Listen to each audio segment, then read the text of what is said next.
Hello, everyone, and welcome to Blue Star Rising, the Templar Awakening. Michael Henry Dunn here, as always, with my esteemed colleague and friend, Reverend Maya Nartumin. Hello there, Maya. How are you doing? Hello there. Well, I'm here, aren't I? Right. Despite, taking on the perils of the treadmill, Yes. you're here. God bless you. Yeah. That's how we keep in shape in Crestone when the winter is a little too cold for the ordinary mountain climbing, which of course Reverend Maya does on a Oh, of weekly course. basis. Yeah, there we Yeah. go. Okay, so today, the Dragon Star and how to warp a time wave. And this is some really cutting edge, heavy duty material, in my humble opinion. And we're about to share with you a 17-minute video which integrates some material that you originally came out with some years ago, Maya, and also has some very relevant new information that you've received from the Thoth Extreme about how time waves can be manipulated within certain restrictions imposed by divine law, and how geoengineering and the CERN particle collider in Switzerland are actually being utilized by what we will call the Rainbow Faction, the new guard of the OWL, that'll be the One World League,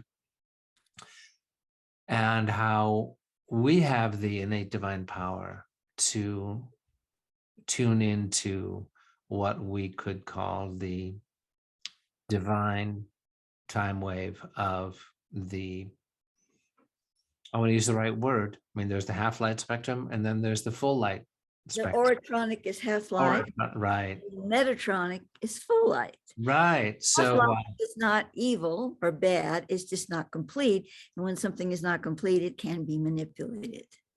there you go. So with that, we will now share with you this 17-minute activational informational video on the Dragon Star and the positive and negative manipulations of time waves from which proceed timelines, but are quite different. So with that, enjoy the video, and we will be right back with you immediately afterwards for a deep dive exploration.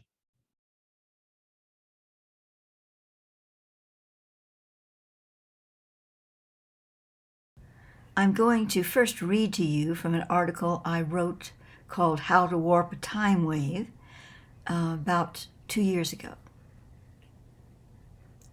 The One World Legion, or OWL, as Thoth calls them, has been secretly working with geoengineering in the virtual for some time, and to an extent out in the real world through HARP and other related projects.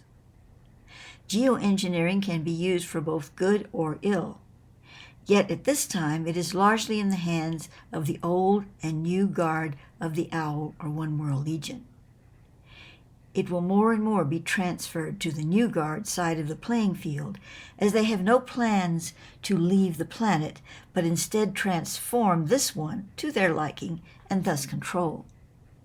It has been the focus for a long time of the old guard to exit Earth once it is changed appropriately to an atmosphere the off-planets, that for the most part have been dominating the OWL, can more easily use. The new guard wants to sever the OWL ties with the aliens. They can see the writing on the wall in regard to keeping the alliance with them any longer. Instead, they are in the process of growing their own alien human species that will be subservient to them, the new guard of the OWL. From the perspective of the new guard, now they have much freer rein to take this project over, since their newly formed alliance with the Architects, who have made a survival decision to cease supporting the old guard. I'm going to pause here. The Architects, or what Thoth has been referring to since back in the 90s to me, are the real generators, the supporters of the whole energy of this One World Legion thing. And they are partially human, partially alien, and they predominantly live in the cavern areas of the planet, not the inner Earth, but the cavern areas, not the hollow. And they've been around for a while. So they have ways of supporting this endeavor of the owl on the surface of the planet. I won't go into all of that here, but just to say that if you have the architects on your side, you're the winning team as far as the dark forces are concerned. In order to peer into the darkened mirror of the virtual geoengineering project, one needs to understand that it exists as a project and that its roots lie deep within the blackest of regions of the invisible government. Both light and dark technology, advanced worlds, use plasma-based quantum computers to create virtual realities through which materially based realities can be changed and thus controlled. This is not something that can be done easily or completely, for there are universal laws, divine law, if you will, that keeps such manipulations from taking over the universe and universes. Yet it can be accomplished to a disturbing degree for negative purposes. On the light side, it is a different picture. There is no manipulation. It is simply aiding the geometries involved to blossom into the full expression of their natural inclination to see the light, the full light of Metatron. Were all of humanity to open the door wide to such light-engendered assistance, our call would be heard. We would receive assistance of an amazing dimension and scope. Sadly, we will probably have to wait for ascension to take us from a world system 1 to a world system 2. This systemic change will happen through either choice, but if we allowed our star and inner earth brethren to fully assist us now, the passage would be much smoother sailing. Returning to the dark project of geoengineering or terraforming, the owl, with the assistance of certain alien beings, are developing a more advanced virtual synchrophasing system than the one they had been previously engaging. Now, however, the Rainbow faction, and that's what Thoth calls the New Guard because they have all pretense of being flashy and wonderful, plan to take it to a new level without the off-planet assistance. They will do this by traveling to a future where they win the race, so to speak. Those whom they send into the timeline of their ultimate success will bring them back all the support they need to become that future. Mind warping, I know. It is also creating a warped time wave. Different from a timeline, a time wave, like the ultimate Rana time wave, is a harmonic that serves almost like a metronome, keeping steady the field of operation for similitude of all universal systems. When one warps the wave containing the time fractals which compose the lines or direction apexes, this contracts the reality field which the dynamic contains and sustains. The core New Guard know this, of course, but they don't really care. To them, if it works for them, it works. Such a loop or tail-feeding serpent within those perimeters cannot transmute. It is caught in a cycle of feeding off its own body, then renewing that body so that it can feed again. There's a lot of this going on in what we know as the universe and other universes, but these are all little minnows caught in the shallows, never realizing the experience of the deep. Yet the deep awaits us all. It cannot be denied, only postponed. It is important to remember and indeed to anchor firmly in the heart and soul that we, children of Gaia, are swimmers of the deep. We will not be caught in nets that do not deserve us. We will breach and fly. It is our nature and our divine calling. And now from an article I wrote some years ago on the Dragon Star dynamic. Thoth Hara calls a moment within a specific cycle of the center of the universe, center of the galaxy, center of the sun of the solar system, center of the earth, which is the central atoma, and center of the human being, heart atoma. He calls this the dragon star. It is not a thing, but an alignment of movement of energies. In the snapshot, as these energies cycle around each time, so they form a primal first matter or prima matra instant, when the universe, galaxy, solar system, planet, human being is aligned to its first nature. The dragon energy is very much of the first nature, and so Thoth has chosen to use this analogy. The energy cycle I am referring to here is the original motion coming out of what scientists call the Big Bang. This original motion is still with us. It has never ceased. It is circulating through the entire universe in a cyclic dance of majesty, a dragon dance. When it comes into a specific alignment with the center of creation, that which was centralized in the first universal moment, so it creates the pattern Thoth is calling the dragon star. Thoth has revealed that the dragon star moment can be created by focusing on it and moving into no time to find the moment of its alignment, thereby stimulating that alignment in you. This dragon star alignment acts as a reboot, you might say, of your entire system, bringing it back to first moment and therefore cleansing the whole being. However, there is more. There is a cosmic release from the center of the universe when the dragon star moment is triggered around the entire ring of matter circling the central eye of the universe, a mega black hole. When this eye is triggering dragon star moments in mass this way, it sends out bursts of supra energy along cosmic meridians in particular rotational alignments. This energy travels interdimensionally through spontaneously created wormhole flashes, not long-lasting holes, but flashes of the eye. It in turn fires all star suns along that path. These suns then send out energy bursts of this interdimensional type, and a chain reaction develops. At this point, I'm coming back to the original part of the article that I have not shared with you here about CERN, the particle collider, and its ominous presence among us, and yet it conforms basically to a very spiritual dynamic. But again, these kind of things are being used by negative forces to a degree. They cannot go beyond a certain ceiling in negative use.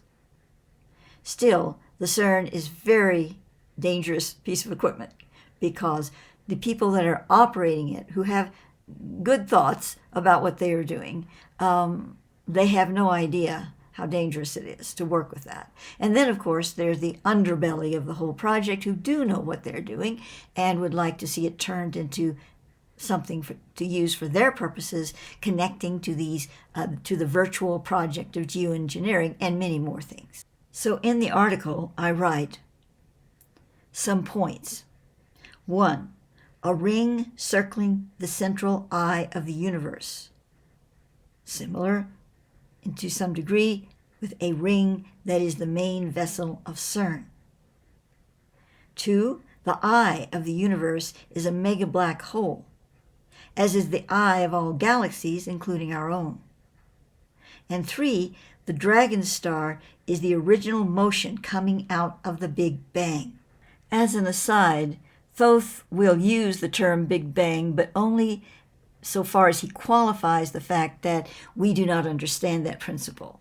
So it is not entirely correct as our scientists view it, but it's somewhat. So he grudgingly, I guess you could say, uses that terminology, or allows me to use that terminology to say Big Bang, but I always have that caveat there, it's not quite what we think it is. The fourth point I make in my article is these suns then send out energy bursts of this interdimensional type, and a chain reaction develops. It would appear that the natural dragon star dynamic, which began with the creation of our universe, is being recreated by CERN in a sort of half-light way.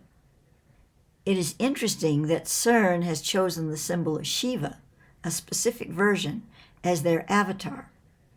Many years ago, Thoth dubbed the time rift humanity created on this planet as the Kali Rift. Now, Kali is the feminine aspect of Shiva. To quote from my previous material on this, the Rana is the true time flow of the universe. The earth and other worlds are created as a path for karmic resolution to prevent certain forces from building within the sacred trinity of the Pleiades, Sirius, and Orion, whereby the pure thresholds of light might become violated in time.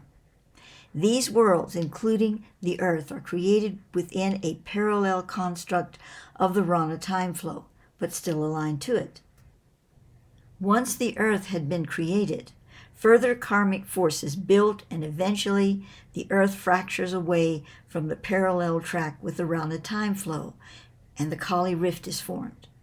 This is actually a fracture in the Earth's time grid or flow that was created as a result of interdimensional implosions, which happen sequentially in a linear construct, but simultaneously in a true perspective of the sphere of time. In other words, as a result of sentient will pursuing its own course of action as a separate focus from that of the true time grid consciousness of the Rana time flow, certain occurrences came together in Earth's time construct as a synchronous event to cause a fracture of true time in our reality, thus creating the Kali Rift. So the Kali Rift is the gap that exists between our true time flow and where we currently reside in the continuum. The point of beginning of the Kali Rift was the time tsunami of Atlantis, a whole topic I've done a video on, so I won't repeat it here. But it does seem now that history may be attempting to repeat itself with CERN's intentions. However, Thoth says that history will no longer be repeating itself on our planet.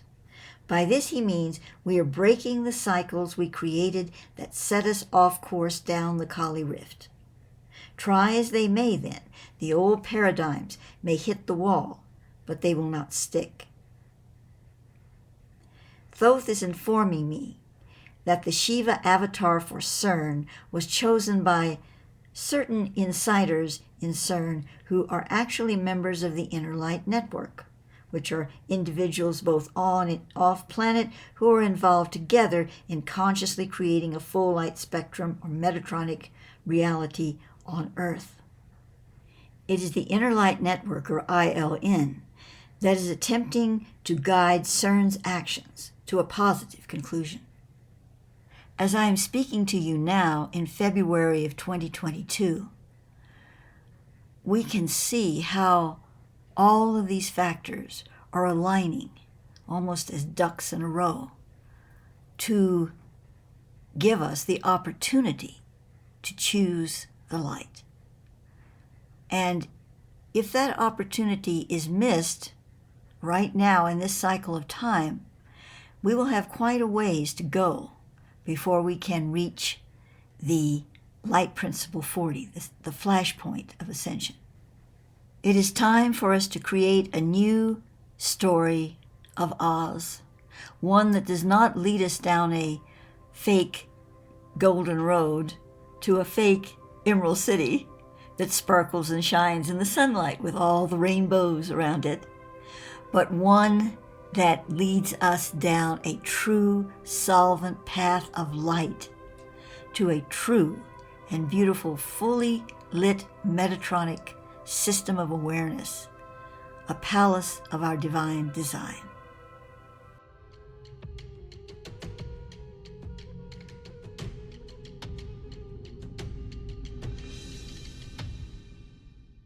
All right, welcome back.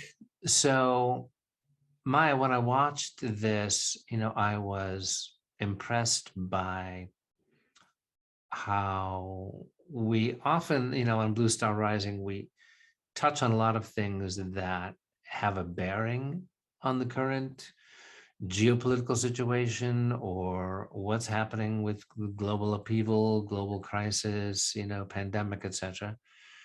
And this touches more directly on the hidden scenario of the what we'll call the power structure.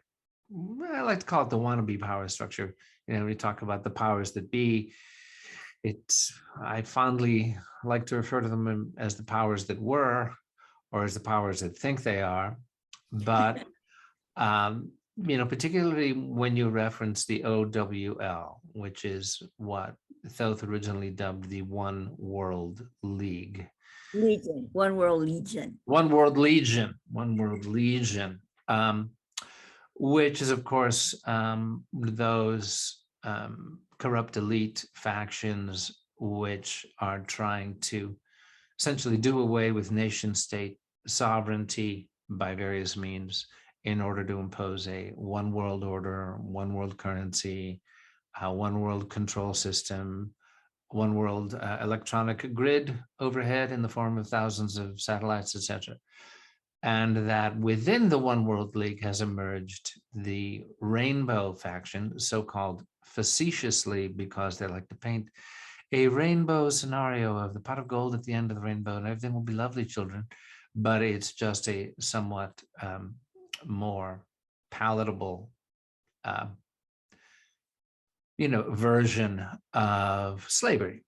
We like to in previous episodes we referred to it as the old guard is the future, a la George Orwell 1984, with the final line, you want to know what the future is like, imagine a boot stamping on a human face forever. That's 1984, versus the Rainbow faction, which is kind of like Aldous Huxley's Brave New World. Imagine the future where everybody's drugged and has just enough sex to keep them slap happy and stupid. And natural childbirth has been ruled out in favor of genetic manipulation. And you have Soma, a drug that's in everything you eat and drink and breathe. And you're just a happy, manipulatable ding-a-ling. Yeah. Wow. Yeah. Your divine freedom is a thing of the past. Well, Soma, of course, is the sacred elixir. So he's obviously taking that and doing a twist on it, like they did with the swastika, which is a sacred Hopi symbol. Right. Well, I think isn't Soma, maybe it's a Greek word simply meaning body. I think it refers. Yes, it is. It's body, but it was taken like in other religions and whatever to be a divine body or something. Okay. Yeah. They like to, like Cristo, Mm-hmm. Right. As we know, they like to twist holy words and stain and dilute them. Words like Templar, for example. Yeah, right. As we well know. So I'd like to just ask you to explore and get into a little bit more detail about, for example, how we can counteract the manipulation that's going on, because you specifically said it is possible to, they're doing geoengineering on the virtual level and geoengineering on the physical level. And that this specifically plays into the New Guard's decision to forsake the old alliance of the old guard with certain off-planet factions and say, hey, we're going to reshape both the future time waves and the physical environment here on Earth, not to hand it over to some alien race we've made a deal with to leave the planet, but rather to reshape it according to our comfort level and our control level, and to create, God help us, a transhuman, AI controlled, hybrid slave humanity. So, we always like to try to stay on the hopeful side. Yeah, right. So, It's kind of, I mean, there's kind of no way to put lipstick on this yeah, cake. now this one, and yeah, it's like it is what it is, and it's grim and bleak, but it's an aspect of what's going on that I think it is important for us to be aware of, or you wouldn't be bringing it out. So with that, Right. Because, as I try to bring it into the happier conclusion, at least to show that there is a light, as though says, beyond the tunnel. We can't make what this is that we're talking about here better. It's got a stranglehold on this reality. So what we do is we shift the reality. And then we're not dealing with that. It can go on its merry way into oblivion because it doesn't have the traction on our hearts and souls. And so we can't fight it, you see, but we can. I mean, there's certain things we can do. I'm not talking about just lying down and letting the trucks run over you, but in the final analysis, you cannot beat it because it thrives on conflict. It thrives on fear and fatigue that one gets from trying to struggle and struggle and struggle. It thrives on all of that, and it bets on it.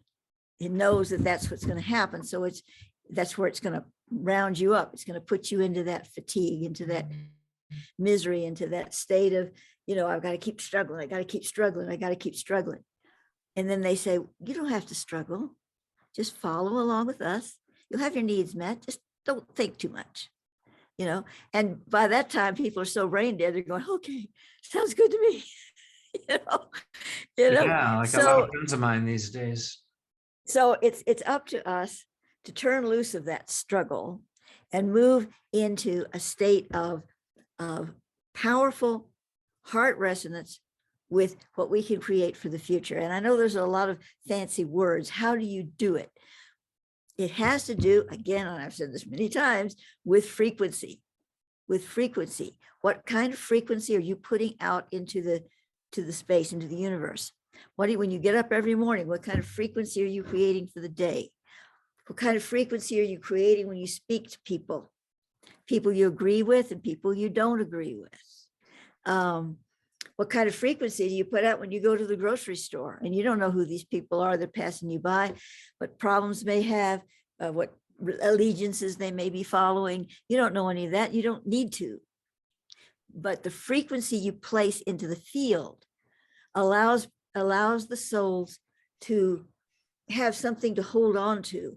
They're passing you in the street. I mean, they feel that. They don't even maybe know it, but they do.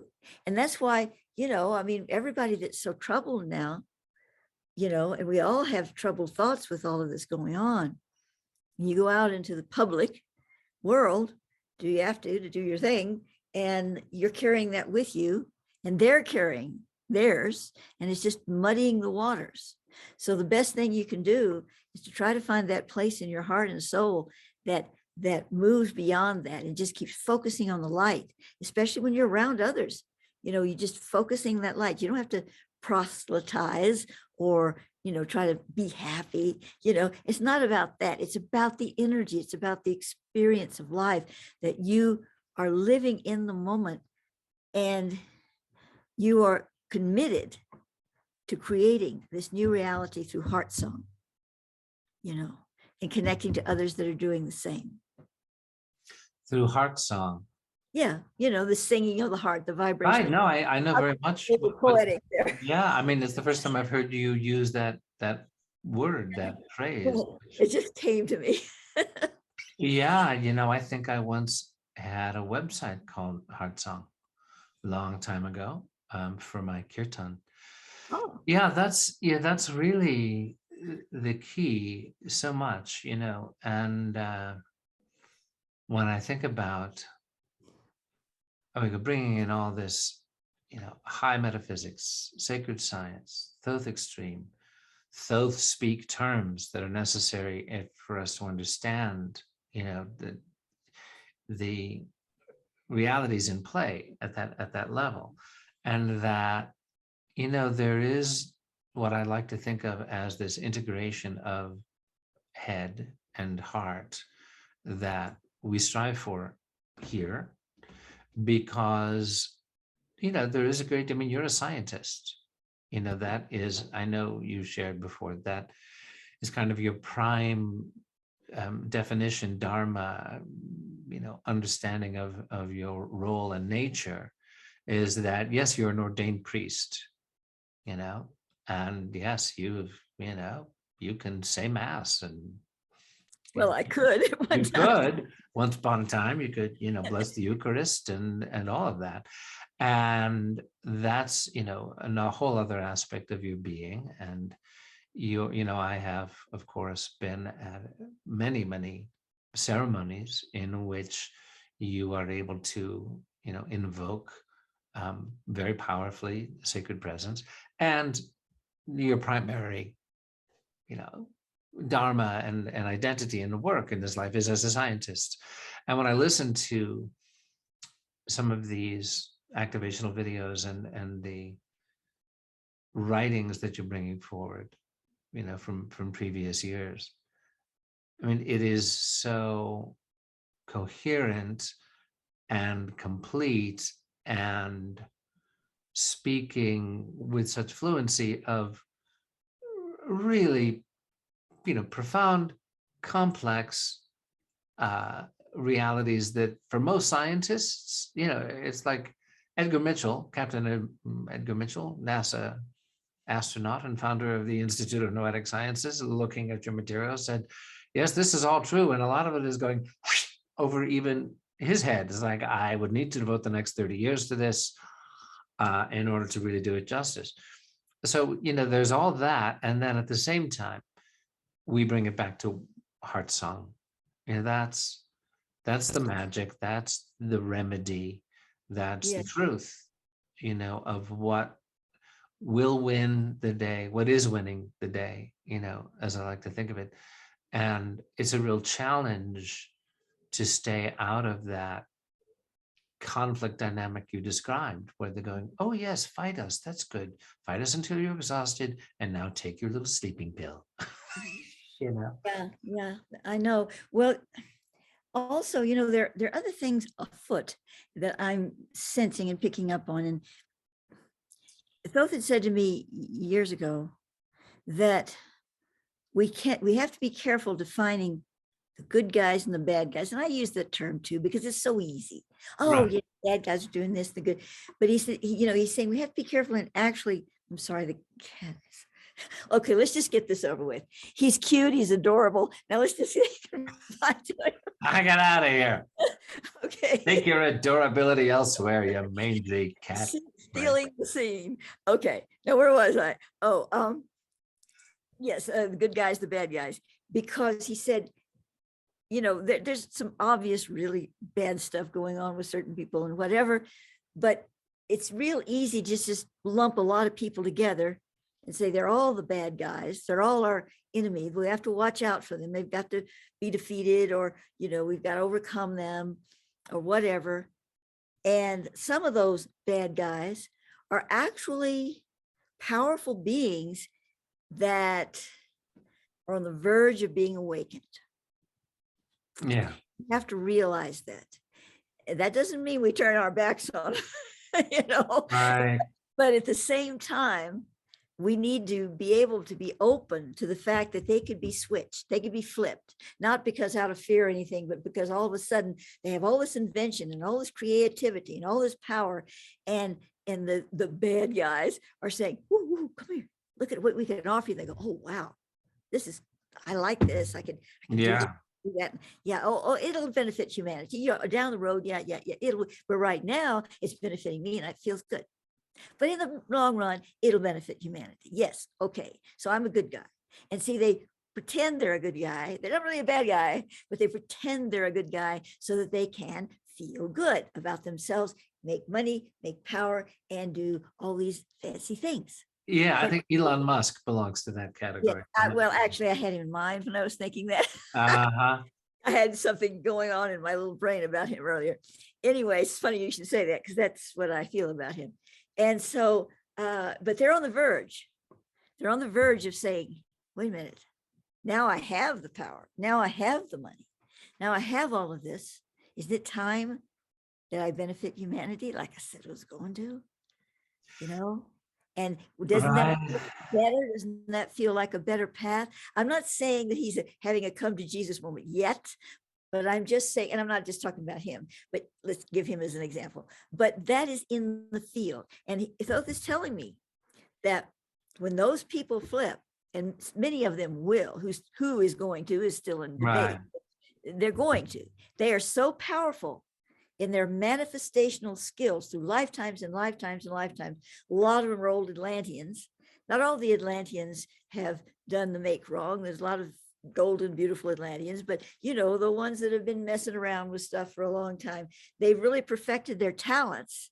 And now they're being called to use it truly, to use it for good.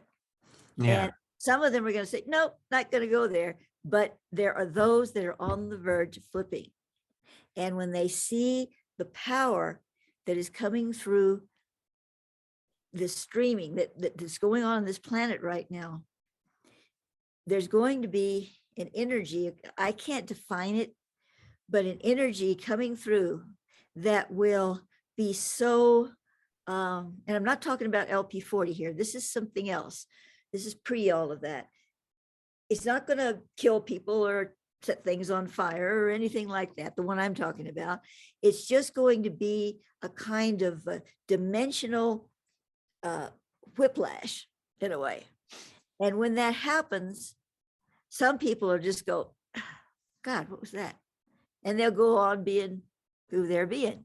But they're the ones that are on the edge, the ones that are going to, it's just liable to snap them out of it because they're so close. And they're going to go, wow, I feel different now.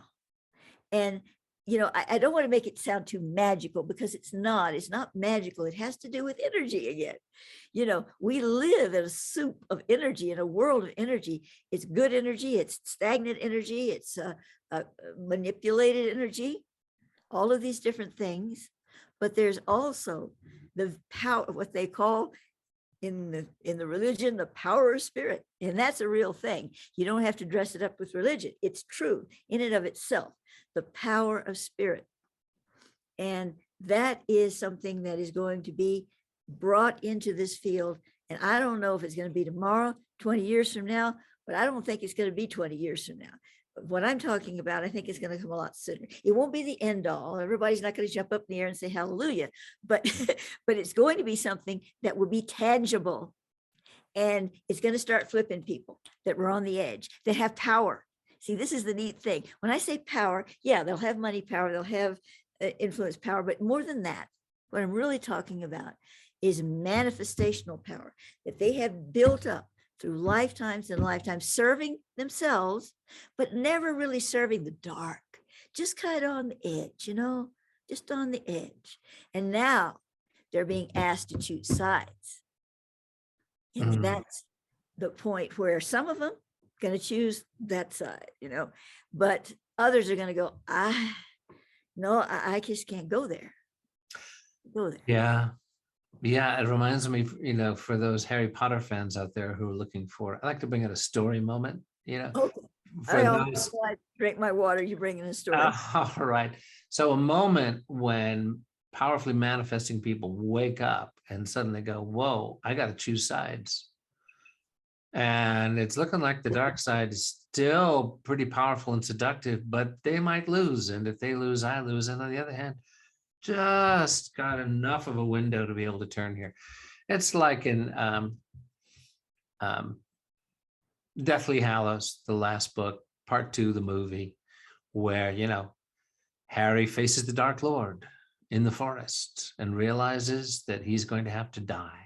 Harry's going to have to die and just let himself be killed, not fight, and let the Dark Lord just zap him with, Avada Kedavra. And that, so he goes into the astral, you might say, and there's Dumbledore, and they have the talk, and he realizes, oh, I'm going to have to come back. I'm going to have to defeat him somehow. And he comes back, pretends to be dead. And so then there are the Malfoys. Draco Malfoy's mother and father are Death Eaters, right? And so there's Harry lying there dead, supposedly. And Draco Malfoy's mother comes up and Voldemort says, "Is he dead? Is he dead? Is Harry Potter dead?" And she just leans down and she whispers to Harry because she can see he's got a pulse. She can see he's alive. And she just wants to know, is my son alive? Is he still in the castle? Is he alive? And Harry just nods, right? Mhm. And so she turns to the Dark Lord and she says, he's dead, right? That means he gets carried to Hogwarts and everybody gathers and the Dark Lord's triumphant and, which of you choose to join me, the dark side, right? And there's Harry being carried, and then at this key moment, when one of them pulls out the sword of Gryffindor and Voldemort's about to blast them all to hell in a handbasket, Harry jumps down, grabs his wand, zaps, and suddenly Death Eaters start switching sides, like right, left, and center. They're going, whoa, think we're going to go this way. Are we going to go, oh, there's Dumbledore. Oh, there's Professor McGonagall and that nice Harry Potter boy, poof, by. And the Draco Malfoy and his parents just quietly go, we think we'll walk off in this direction when nobody's noticing. And it's kind of like that, right? So Well, forgive me for, it's It is. And that was a very good story. I felt like I was right by the campfire. I was roasting the oh, marshmallow. good. Okay. But But it's quite like that. Okay. no, it's a little more dramatic. That's why I told it. No, it's not more dramatic. The Okay. difference is that though there's going to be some like what you're talking about, but that's not what Right. he's talking about.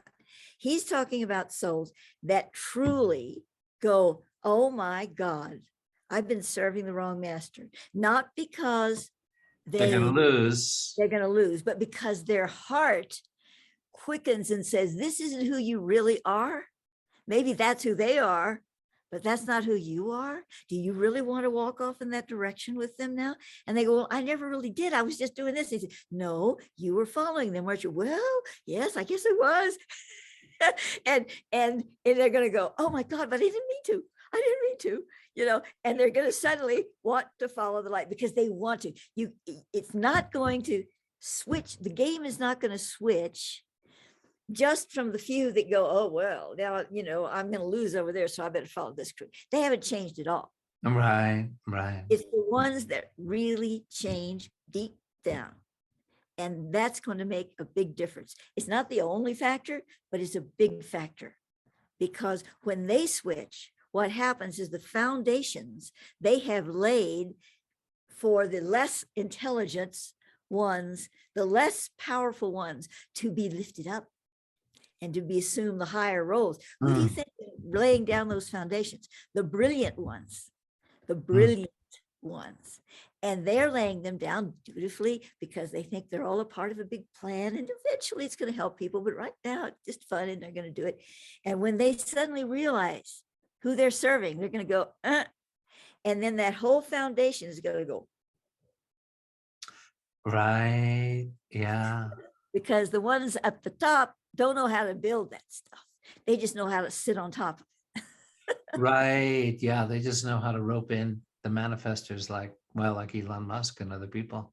Yeah. So that's what I'm being shown. I mean, I can. Yeah. No, that's much more resonant. It's a better fit. It's like, to continue the Harry Potter analogy briefly. I mean, Draco Malfoy, because there's a lot of folks out there this can reach. Oh, I know, and I watched Harry Potter too, and I love that stuff. Okay, so what Draco Malfoy.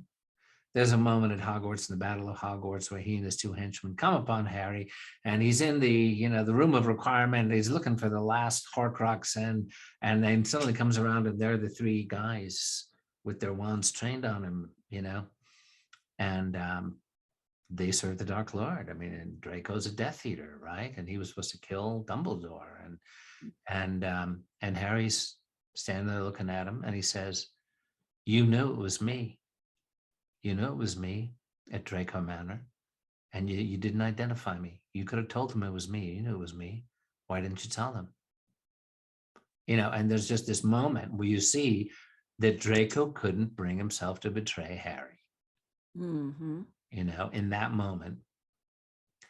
And it's because, and then what happens is, okay, here comes Ron and Hermione to the rescue, and then they grab their brooms and the place comes on fire and they're trying to fly out, and Draco climbs to the top of a big stack of furniture trying to evade the fire, and Harry and his friends are heading out to safety, and then Harry sees Draco, on this big thing of furniture that's surrounded by fire, and he says, we can't leave him, and they turn and they go back in the midst of all these flames to rescue frickin' Draco Malfoy. And Ron, as they're flying, Ron says, if we die rescuing him, I'm going to kill you, Harry. Yeah, right. Right. So they save Draco. Right. So it's just the same thing happens in Lord of the Rings. I mean, they save Draco. And because they save Draco, when it comes to the moment in the forest and his mother says, is Draco alive? And Harry can say yes. And it changes everything. And Harry survives because Draco's mother chooses not to betray him, because Harry chose to save Draco, because Draco had this moment of grace in which he chose not to betray Harry. Yeah, that's it all comes back. That's very much more aligned to what I'm talking about here. Yeah. Is, as I said in the video, the other part of this, because it's sort of like a sandwich with one part, these that we're talking about, these powerful beings that are going to have, a moment of realization, maybe more than a moment. But the other part of it is people who, and it's really kind of the same thing, but just the everybody person who has the same thing going on for them, in that they're not out there doing, building the formations that the lords are sitting on, but they're acquiescing to it because, well, it's not affecting me in the moment. I've got a paycheck. I'm here. I'm going to keep quiet. I'm not going to bother. It's going to be okay. And they're looking at themselves and they're serving themselves. It's understandable in a way because everybody's trying to survive, but again, the calling says, you gotta choose a side. And you say, oh, it's not about choosing sides. We all gotta love one another. Well, yeah, you can love all people, but you gotta choose a side, not a side of politics, not a side of personalities, not a side of this person over that person. A side, you've got to choose the light, the full, complete heart light, or the half light that stumbles around in the darkness. That's what it is right there. And so these other people that aren't the powerful ones that we were talking about, the old Atlanteans, they're just regular people trying to survive. But for many lifetimes, they have said they've played it safe to get by. And sometimes when they tried not to play it safe, they got tortured or hung on a stake or all kinds of, I'm not doing that again. I'm not doing that. Right. I rescued you last time and I had my fingernails torn out one by one. So so there's a lot of wounds going on here, but the light heals all wounds. And what they're going to be literally, I don't want to use the word forced, but compelled to stand for the light or perish. And when I say perish, I don't mean, perish. I mean, in the sense of the heart and the soul and the death of the feeling of wholeness. And that's a worse death than any kind of a death. Yeah. And they know that internally, they know that. And when they stand before the moment, they're going to know that. And this is, yeah. But we have to be compassionate toward them. We have to reach out to them, not ignorantly. As I said, we're not doing something that's going to, be so stupid that we get run over because we say, oh, have poor baby, and they go, not that kind of thing. But we just have to be, we have to be a strong heart for them. And we can't just say, oh, you just horrible stuff. Ugh, get away from me. You have to be open, wary in a sense, but open to experiencing their transmutation. Thoth always says to me, I will witness for you in difficult moments for me or whatever, are used to anyway. And so we have to witness for them. And I know it sounds a little fundamentalist, but hey, it's a term that works. Witness. Yeah, I will witness for you. Thoth said that to you? Yes, he's in the past, way years ago. I haven't received that much anymore. I guess I got that, so I moved on. But and I would when he'd say that, I'd go like, that sounded churchy to me, Yeah. And he explained it to me. He said, no, It's important for one being to witness for another, to say, I stand and witness for you that the goodness in you will rise up and be victorious. Ah, okay. Yeah, yeah, It's kind yeah. of physics. It's kind of quantum physics. If you don't observe it, it doesn't happen, you know? Oh, okay. It reminds me of a story. I hope this is irrelevant. This is a relevant one. Me and my stories, it's a it's a crapshoot. But so under the British Raj in India, call it early 1800s, there's a story I heard in India that there was this devotee of Lord Krishna who would go every day into the temple, and there was a beautiful life-size statue of Lord Krishna, huge, greater than life-size, massive statue. And he would chant and pray every day. And then he was arrested for murder. He was charged with murder because he looked just like the actual murderer. And he was brought forward and in the court identified, yes, this is the man. A witness said, yes, this is the man on this day committed this murder. And he said, well, no, I was on that day, I was meditating in the temple in front of Lord Krishna, as I do every day. And they said, well, can you produce a witness? Is there anyone who will witness for you? And he said, because if there's not, you're convicted and will be hanged. And so he went to the temple and he prayed to Lord Krishna and just said, oh, Lord Krishna, only you can witness for me. Only I was here with you. Otherwise, I will perish if you do not witness for me. And so the statue suddenly came to life and spoke to him and said, turn now and walk out of the temple, walk out into the square, walk across to the court, and know that I will witness for you. Know that I will be with you. And so he turns and he walks out of the temple and he feels this presence with him and behind him. But Krishna had said to him, you walk out, but do not look back. Do not look back. Walk and I will be with you. So he walks out of the temple and he walks out onto this massive square and he's getting closer to the court. He's thinking, oh, they're going to condemn me. I'm going to be hanged. You know, Lord Krishna cannot witness for me.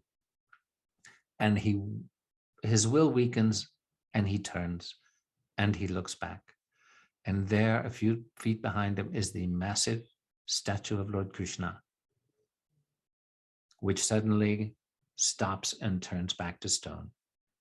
Oh, as he looked, he turned and he looked, and he runs sobbing to the courtroom and throws himself in front of the judge and says, condemn me, I am not worthy. I had no trust in Lord Krishna. I had no trust. I said, what are you talking about? Oh, come out into the square, and they see, and there's this massive statue of Lord Krishna in the middle of the square. And the judge says, you can go. You can go. that was very appropriate. Yes, it was indeed. Yes, yes. Yes. I've not had any massive statues of following me around. Thank God. Right. And supposedly the story goes that there's a massive statue of Lord Krishna in the middle of some square in India to this day, which is that statue. Anything is possible in India. It may be true. That's a good story. Yeah.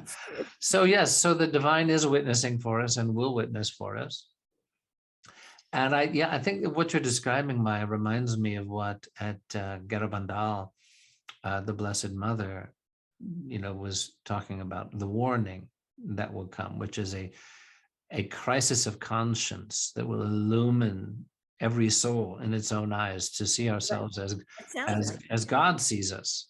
That traumatic realization of all the bad you have done and the terrible consequences of the wrong or evil things you have ever done, and the remorse, the sudden realization of the full state of your soul and the consequences of your actions and what you left undone, the good you could have done, and possibly the good that you did do as well, I suppose, and there will be no doubt whatsoever that this comes from God, and it will be worldwide in the same moment. The girls said that she spoke of 10 or 15 minutes. There will be a light as of two stars colliding in the sky, and everyone of any religion whatsoever around the world will simultaneously feel this and will know that it comes from God. And it doesn't matter if you're Hindu or Buddhist or Muslim or Christian or Jewish, right?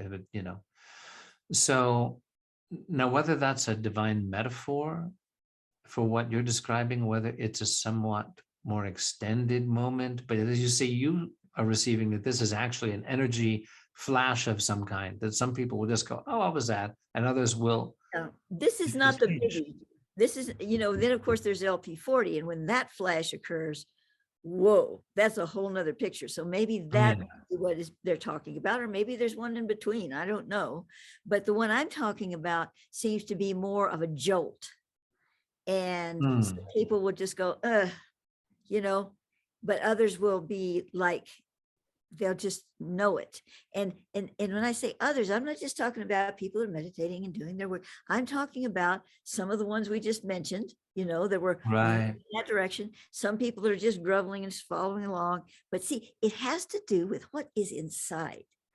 We look at people and we say, boy, that person's really out of it. Look, they're on drugs, they're homeless, they're stealing, they've been arrested for theft, and we think, God, lost. But I tell you, something like this can rip them open. And then inside you see this beautiful soul that has been for lifetimes just squashed to down. I don't say the soul is squashed, but the energy of the consciousness of it down to a P. For many reasons of this whole mess that we got ourselves into here. And we can't separate ourselves out from that. We can't say, well, that's not me. We're in everyone. Part of us is in everyone. It's horrifying that we sound, but it's true. Every time I start to judge, I see something on the news, I go, God, that was awful. I think, well, yeah, it was. I'm not saying it wasn't, but I'm here, aren't I? I'm incarnated in this world. So I have some responsibility in that, not responsibility like flag, oh, I'm responsible. I don't mean that way, but I mean, you have to realize you're part of the cloth. And so when you put out a signal of love and light, they're going to get some of it. And when they put out a signal of negativity, you're going to get some of it. What are you going to do with it? If you have enough love and light in you, you can transform it in yourself. If you don't, you're having a bad day, then you're going to go, I feel really bad today. So, it's a matter of how we interact with one another. If we can see the real energy strands that are going on, we would be amazed, we would be horrified, we would be ecstatic all at once. Right. Yeah. It reminds me of, a couple of things. First of all, there was a study that was done, I read about it just a few years ago, that was actually able to track the effects of being cheerful or smiling or spreading joy or happiness in minor little ways, and how long the ripple effects of that would last. You give a smile and a compliment to the checkout person at the grocery, and then that lifts their spirits. They're kind to the next person. The next person's a little bit kinder. Next person's, and they somehow, I don't know what the methodology was, but they had some way that made the study legitimate, such that they were able to say, okay, the ripples from a positive action carry out much further than if you had snarled at the counter checkout. Oh, of course. that has some effect. Another one, I gotta hate this job. But that is, the good actions actually have a greater rippling power. Oh, yes. That go on. And I think about when you talk about even these people that we think of as lost, and what a completely benighted, mean, selfish, messed up soul. Well, that's why Charles Dickens' A Christmas Carol, Ebenezer Scrooge, is one of the most beloved tales known to the world, is because of he made credible the miracle of redemption of this mean miser of Scrooge, who was just, what was the description, is hard and sharp as flint, from which no steel had ever yet struck out generous fire, And then there's this moment when the first of the spirits comes to him, when the spirit, the ghost of Christmas past comes to him and says, bear but a touch of my hand there and you shall be upheld. And they go out the window. And Scrooge looks down and he sees, the wretched poor people on the street, and he sees all these disembodied spirits in agony, wailing because they can't help anymore. Because, here's a wretched mother with an infant, and, here's a spirit in its own chains of misery, trying to help but unable. And then he says, the misery with them all, these wailing spirits, the misery with them all was clearly that they sought to interfere for good in human matters and had lost the power forever. That's very powerful. I'm not, I've never heard that before. I know of the book of Scrooge, but I've never read it, so I appreciate you telling me that. That's really, that's so aligned to the things I'm feeling. Oh, and that brings up another thing, and that is, and I think I've mentioned this before, but Thoth also speaks of the disembodied souls right now. Right, yeah. We're just in the body. That's just one aspect. It's not like souls just poof and they go up to heaven and then they're away from you. Yes, they go into the light, or they don't, but they, maybe they're hanging around and they can't find their way to the light right away. And others go to the light, but they come back. I mean, they're able, the ones that go through the light transformation, they're not leaving the earth. There may be some that do, but mostly they're here for especially now, they're here for the long haul. They're involved, they're connected, committed to this planet. So for good or ill, they're trying to make sense of it. Some of them know, some of them don't. And the souls that are really lost, again, to use the term, and stumbling around in the astral, there's a lot of them, he said. There's a lot. It's accumulated. We may be having people come incarnation back again, but a lot of the souls that are really fragmented because of the situations that they've created in their many lifetimes, finally they just can't even reincarnate anymore. It's like they can't break off because they just broken, and they're just sort of stumbling around in the ethers. And that astral energy is impinging upon the living. And you don't have to be in a haunted house. I mean, you see the shows, the haunted house, the ghosts there. Yeah, but they're all around us everywhere. And so are the beautiful souls that are here to help us and everything. I'm not trying to create a scary story. I'm just saying that we can't just say, we can't just look out for the living. We have to look out for all souls that are connected to this planet. And what was their story that got them lost? We don't have to know the story, but I'm just saying everybody has a story. All the souls have a path of agony, ecstasy, in between, and something that made them stumble again and again, to now they're just, walking up and down a haunted house, or they're just floating out there in the ethers and they don't know where to go. It's the saddest thing I can ever think of. I know. And it's something that impinges upon our sorrows. It impinges upon our fears, and it impinges upon our lives because we instinctively fear death because of it. Not that it's going to happen to us, but the point is that it's there, it's part of our reality in a very subtle way. So Thoth speaks about clearing out those energies, not clearing them out like, hey, get out of here, not that kind of clearing out, but clearing out the spaces of destitution, so that these souls can be quickened. They can live again. They're souls, they're spiritual souls. So they're not going to be lost forever. They have to have a moment of redemption that doesn't come from the finger of God, but comes from their own ability to finally reach out again. So what Thoth is saying is that one of the actions that's going on now with what he calls, the star kindred, the inner earth kindred, and all of this, but the angelic kindred as well, is as these shifting let me think of my words here, electromagnetic field is going on, because it's really shifting and changing.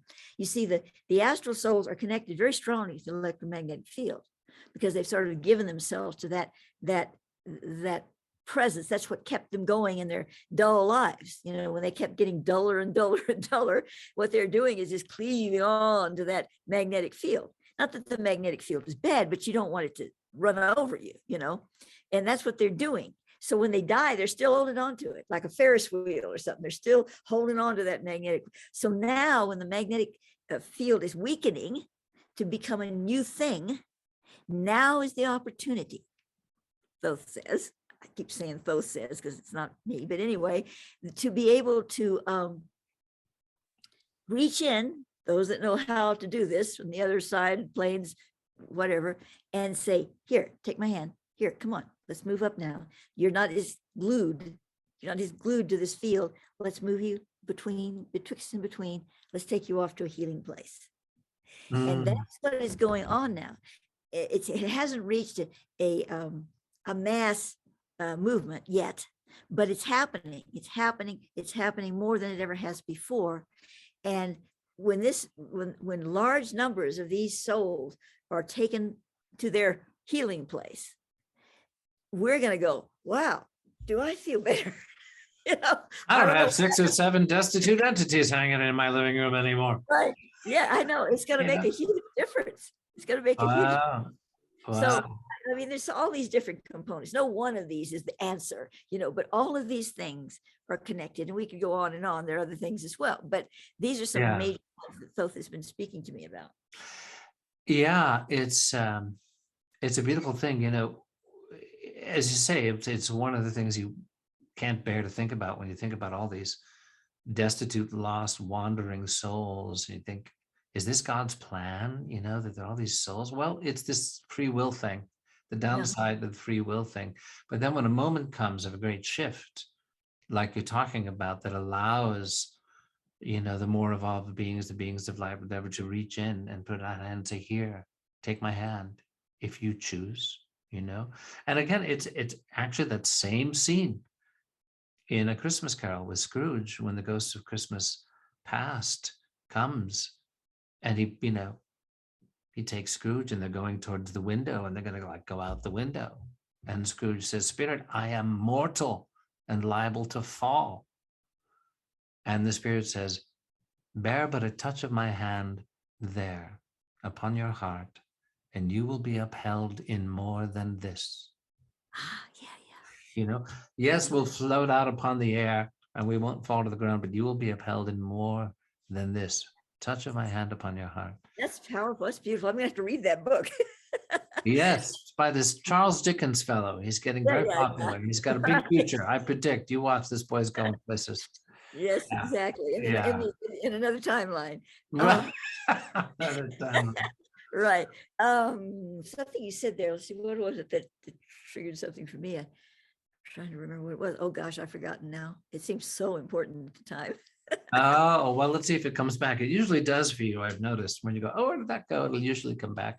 So we were talking about free will, and, you know, and how you hate to think about all these souls, destitute souls wandering around, and how it's part of the downside of free will. And then there's these moments of electromagnetic shift when the souls can reach in, coming in. No? Well, not really, but it does lead me somewhere else. And that is with the, you know, the whole shifting of the magnetic field and the weakening of it so that it can be replaced with a higher, well, one of the things, see, you know how there's this AC and DC current, you know, and the whole thing about Tesla and Edison, and Edison wanted this one because he's going to make some money, and Tesla wanted this because it was the better way to go, you know, of the AC and the DC current, you know, all that stuff. So anyway, it's kind of like that, because we're on, okay, help me out here, Michael. Which one is the better one, the one that Tesla wanted? Which one was that? You're asking me about science. I don't remember. I do not recall. I should know that, but I don't. I think it's AC. I'm going to say AC. I think it's AC. Anyway, we're going to say it is. We'll just make that timeline. Well, yeah. where that's the true answer. Anyway, so let's say that AC is the Metatronic way, okay? Right. DC okay. We'll go. Is the half-light. Okay. So we're on DC current largely on this planet right now, and because we've done things to bring that to the Right. causation. So, but as this the weakening of the magnetic field planet takes place, it's going to shift to AC, from DC to AC. Now we're being metaphorical, of course, but Right. that's what we're doing. And the reason, see, one of the things we need to realize is that, sure, the Earth has gone through these cycles before. Oh, it's gone ice age, and then this, and the volcanoes, and the wipes out the people, and the dinosaurs go, and then we go all over again, and here we are again, and we're walking, and we're crawling, and we're, all this stuff that science. Well, it has gone through, phases, although there's other things involved than what people talk about. There's the Atlanteans, the Lemurians, and the Sun Lords, and all of this that they don't figure into the equation. But nevertheless, it has gone through cycles. The difference with this is the cycle that ends all cycles on this phase, because now when we go through that point of self-immolation, what's going to happen is LP40 is the flash of the lifting and the transformation and the raising of the planetary genius and all of this into the new world system. Now, that doesn't mean the planet isn't going to go down the drain, but it's not going to be recycling again. It's going to go down the drain. The earth, the rocks, the stones are going to go whoosh, going to go away, but that's okay, because we've got the light codes of the sacred Mother Gaia, and we have them clutched to our breast, and we're carrying them into the new experience. It's not a new planet. It's Gaia reborn into her truest and most beautiful form. I know that sounds so fairy tale, but hey, we deserve it. By the time we get there, we damn well deserve it. All right. And I want to encourage everybody who's listening to this that, like you're saying, it sounds very fairy tale. And even me, who have immersed in this material for a long time, I can lose track of the coherence of it all. So I would encourage everyone, go to Maya's website, newearthstar.org, and under Akashic definitions, go to Akashic definitions, and there's this wonderful long list of all the many concepts, that Maya has brought forward over many years, and particularly explore the ones on ascension and the process of it, because there is a coherence and an integration and a distillation on a couple of those links that I was just recently looking at, because I'm excerpting some of it for my new book, Templar Return, a memoir of hidden gold, the rising goddess, and the restoration of chivalry. Look for it in bookstores sometime between now and LP40. But anyway, so there's a chapter near the end which goes into all this, and Maya's allowing me to excerpt from it. So go to the link, Akashic Definitions at newearthstar.org, and go to the ones related to ascension, and you will see, a description of what sounds fairy tale like when we just, sort of shorthand it here with a little thumbnail sketch, but the coherence of it from a quantum level is formidable. It's a good word. It's formidably impressive and integrated. So please check that out. I think that's a good place to start for sure. Yeah. I did remember sort of what I was going to say, if I can just include that Go here. for it. And that is that, okay, we've been speaking of the different kinds of souls and what their revelations are going to be and all of this going on. But then there's what, Thoth calls the archonic cloud. You've heard me mention that before. Right. It isn't a bunch of entities, but souls can become archonically invested. And when they have the investiture upon them, it's as if they are an archonic being, but they really aren't, because they can be redeemed. This can be lifted. Right.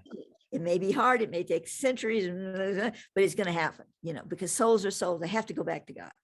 Okay, so the reason we have all this archonic stuff, it's like a virus, and Thoth spoke about this as being a virus before all this other stuff came out, is that, it seeks, it's just like a virus, it seeks where it can thrive. And because it's so depressed, I don't mean boohoo depressed, but depressed and energy-wise, it has no way to illuminate itself. You know, all life illuminates itself. That's why it regenerates and grows and thrives. But a virus is actually a non-living entity. And we could go into sometime, do a whole show about what that is, but we're not going to do that now. But the point is, it's not a living entity. So the archonic cloud is not a living entity of any kind. I say living, soul living, or life living, or anything. But it must cleave to a thriving, embodied, hosted soul in incarnation. And that's where it gets its food to survive. Now, highly evolved planets, or highly, they don't even have to be that highly, but they're not, you know, down in the gutter, have a natural envelope that, just like we have an atmosphere that keeps the solar rays from frying us, it has an envelope that keeps the archonic cloud, wherever it may be. It's not just one little thing that's moving around, it's, you know, everywhere, from entering. It can't go there. But if you deplete the immune system of the planet, you know, the virus is going to enter. It's going, whoo, okay, lunchtime, you know, and it's going to go in. So what happens then is that, you know, it starts, it will literally eat away at some of the other envelopes of light, not light, I shouldn't use that word, the envelopes of sustainability that the planet has. For it has like these different sheaths of energy that keep it strong. And even if the first layer is gone so that the archonic cloud can come in, it's still got to eat away at some of this other stuff to really get in there. And it's been doing that. It hasn't eaten everything up, or we'd really be in bad shape, but it has enough that it can influence souls. It can feed off of them when they are really, really deep in selfishness, fear, anger, and continuing incarnations where they are so self-absorbed, that's all they do. Then the archonic cloud comes in and starts feeding, you know, it's like a vampire. So those souls, some of them on the planet, have been taken over by, well, I don't want to use the word demons because, you know, but that's, some people call it that, by this demonic energy, by this energy that's so black and dark that they can't escape it. Now, the energy itself is not living in any way. It's not living in disembodied. It's not living in form, but it's a creature that's been spawned by the archonic cloud.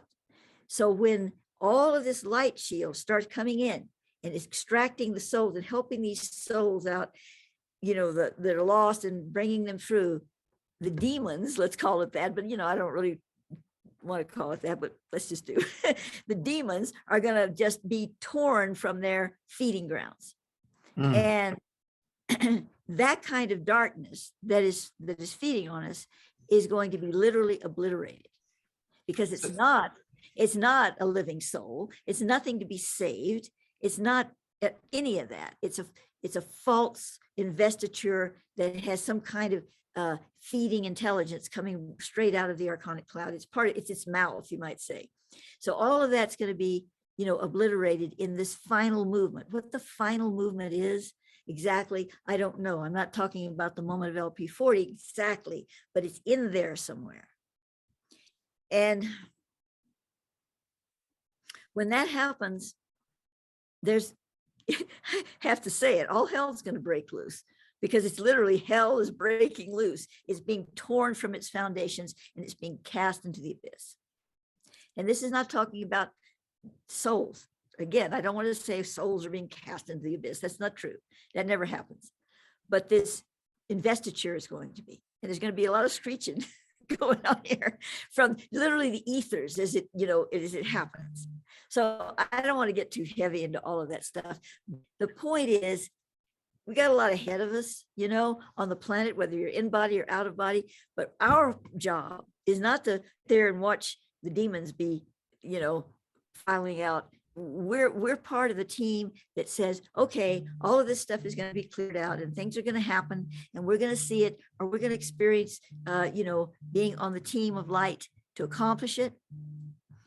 But what we have to do is hold to the knowing, to the inner being that tells us that we are of the light, and every soul is of the light, and we need to be ready when the archonic mud goes fleeing off, and these souls that were underneath there all that time are going, oh my God, where am I? You know, because all this stuff has been forced off. We've got to be able to be there to say, like Scrooge's Christmas spirit, I'll just touch your shoulder, I'll show you. That's right. We've got to be the angels. We can't just say, oh, well, the angels will do this for us all. We've got to be the angels too, to some people, you know, some souls. Yeah. Oh, I'm just going on. You get no, it's good, you know, and forgive me for one last Harry Potter reference here, but as long as we're on that thread, you know, there is the Patronum that a wizard who is capable of doing it, which is literally a light form image generated from their heart, which can dispel, you know, these dark entities. I'm forgetting what they're called at the moment, but and there's this magic phrase you utter, you know, you pull out your wand and you can see the dark entities, you know, coming at you, and you go expecto patronum. So when Harry's, you know, being taught, okay, here, Harry, we're going to show you a boggart, which is going to be what you fear most. It's not real, but it's going to feel very real. So when you see it, take out your wand and say expecto patronum, while thinking of the most joyful, heartful, beautiful thing that you possibly can, to generate this light out of your heart. And suddenly you can see it. There's very dramatic moments in the story where, you know, this light comes pouring forth out of your own memory of sweetness and joy and life and friendship. And you know, everything gets dispelled.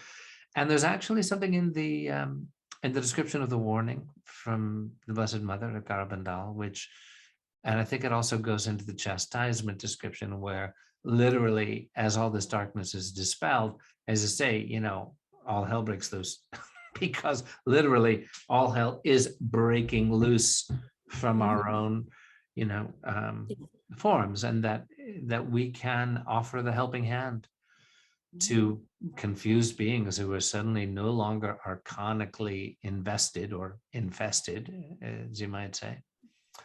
Yeah. So, and of that day and hour, no man knoweth, today, tomorrow, but it's always there. It's always true. Every moment we have that ability. Yes. And because we know that we are the creators of the harmonic that brings us back to the true Rana time wave, that our timeline can flow in that true form, that true undulating form of beauty and grace of the mother, because that is that waveform is of the mother. And I'm not talking about genders like male and female. Yeah, that comes out of it, you know, but we're talking about something deeper in greater expression of divine cosmic being.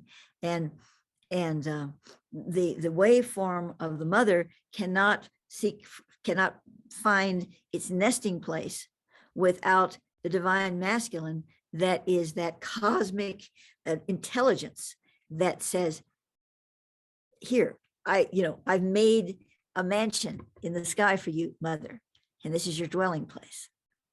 And that is what Thoth is showing me right now. I'm just talking what he's saying to me. And so that beautiful nesting serpent of light, and the serpent in the beautiful form, the feathered serpent, the Quetzalcoatl only in the feminine aspect, right, floating through space, saying, I am this germination, I am the light of the life, and the Christic ray of the divine masculine is offering me my foundation of spirit, where I may rest my head, where I may make my for future generations of light. Yeah, those mansions that I think are spoken of in the gospel, it might be St. Paul. Yes. Where the line is, eye hath not seen, nor ear heard, nor have entered into the heart of man the things which God has prepared for them that love him. You know, those mansions of spirit that with Divine Mother, that blend, which is part of us. Mhm. Well, so maybe this is a good time to wrap up, and I'm going to include on the links below the Akashic definitions link, Okay. to that we were just talking of, to Maya's webpage, and of course, do like and subscribe. And we'll Yes. have our Patreon page for those of you who are able to join our Patreon community and make whatever monthly contribution you can is deeply appreciated and makes our work possible. So with that, and Maya, do you have any final words? I do. Share. I Not do. final words. That's not, yes. Any final message? Final words. Yes, last words. Ah, No, my final words are that today, 2/22/22, right. if there ever was one, is the day 5 years ago that I returned to Crestone, Colorado. That's right. So 2/22/22, which is the same backwards as forwards. Only it wasn't 22, of course, it was 17. But Right, it was 17, but no, today. I mean, yeah. so yeah, go with it. Whatever your numerological, configuration is that allows you to feel the auspicious blessing of this day, we share it with you, send it out to you, and thank you for being with us. And as Tiny Tim says in A Christmas Carol, God bless us, everyone. One and all. And That all, right. God bless us, everyone. Oh, it wasn't one and all? No, it's God bless us. God bless us, everyone, said Tiny Tim last of all. Okay, well, okay. So- I failed, I flunked. No, that's all right. We'll do an episode on Charles Dickens sometime. Anyway, God bless. Thanks so much, everyone. See you next time.